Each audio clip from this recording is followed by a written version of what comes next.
Avant de te demander pourquoi la DPJ est dans ton dossier, pose-toi une première question. À quoi ressemble ton quotidien familial? Hein? Parce que je rencontre des parents extraordinaires qui traversent des périodes super difficiles. Mais je rencontre aussi des parents qui me disent « Je comprends pas pourquoi le DPJ est dans ma vie. »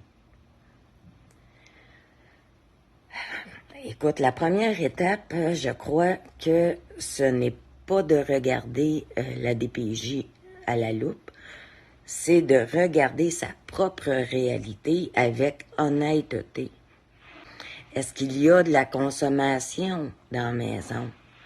Est-ce qu'il y a constamment des allées et viens, va-et-vient, là, tu sais? Est-ce que des personnes inconnues entrent et sortent? Est-ce qu'il y a de la violence, des disputes, de l'instabilité? Est-ce que les enfants vivent dans un climat où ils se sentent réellement en sécurité? Certaines personnes me disent « Ouais, mais je consomme, mais je fonctionne très bien. » C'est vrai que certaines personnes arrivent à maintenir un emploi ou certaines responsabilités malgré leur consommation. Mais lorsqu'on devient parent, la question est plus seulement est-ce que je fonctionne? La vraie question qu'on devrait se poser, c'est est-ce que mon enfant reçoit toute la sécurité, la disponibilité et la stabilité qu'il a besoin?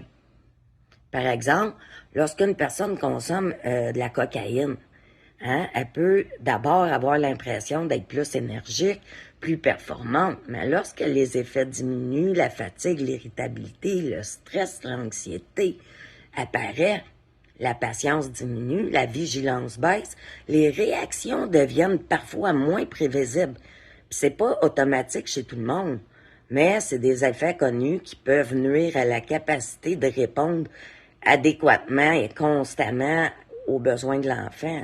Ajoute ça à des visiteurs qui entrent, qui sortent de la maison, des nuits écoutées, des raids en char, des routines instables. Les enfants subissent les conséquences.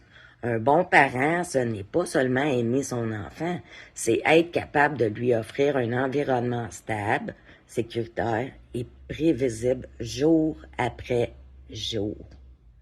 Reconnaître ses difficultés ne fait pas de toi un mauvais parent ou, au contraire, c'est souvent le premier pas vers le changement. T'sais? Au contraire. Donc, il faut... Je pense que c'est la première étape, c'est vraiment de se regarder avec honnêteté. Je le sais que la majorité des dossiers, les enfants retirés ne devraient pas l'être. Ça, j'en conviens. Mais il y a certains parents qui m'approchent, qui me demandent de l'aide. Malheureusement, je peux pas. Parce qu'ils ne reconnaissent pas leur situation. Bref, bonne réflexion et bonne journée.